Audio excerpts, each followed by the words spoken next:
Episode பார்த்து யாரெல்லாம் கொந்தளிச்சீங்க? உண்மையிலே எனக்கெல்லாம் அப்படியே பக்கத்துல பாருலாம் இருந்துச்சுன்னா அப்படியே முடிய பிடிச்சு ஆஞ்சிடணுங்கிற மாதிரி தான் இருந்தது. எனக்கு இது ஒரு டிக்கெட் டு ஃபினாலே, ஒரு கேம் தான். ஆஃப்டர் ஆல் ஒரு கேம் தான்.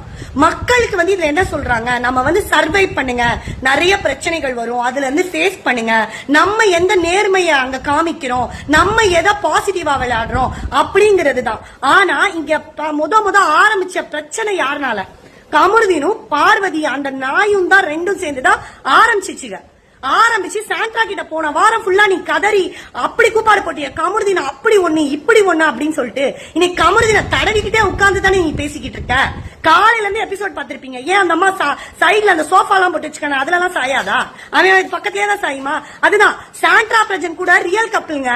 அவனுங்க கூட இப்படி அட்டுழியம் எல்லாம் பண்ணது கிடையாது. ஆனா இவனுங்க பண்ண அட்டுழியம் அந்த எபிசோட கூட பார்க்க முடியாது. இன்னைக்கு பண்ணது கொஞ்சம் கூட ஒரு மனசாட்சி, ஒரு மனிதாபிமானமே இல்லையா?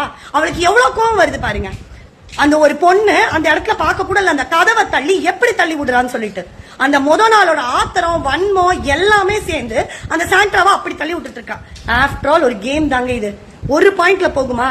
என்ன அடுத்து மக்கள் காப்பாற்ற மாட்டாங்களா? மக்கள் உன கல்வி தான் ஒத்திட்டு இருக்காங்க. தயவு செய்து இந்த வீடியோ பார்த்துட்டு இருந்தீங்க நிறைய பேர் ஷேர் பண்ணுங்க. கண்டிப்பா இவங்க 2 பேருக்கு ரெட் கார்டு கொடுங்க. பிக் பாஸ் பாக்குறதே நாங்க விட்டுருவோங்க.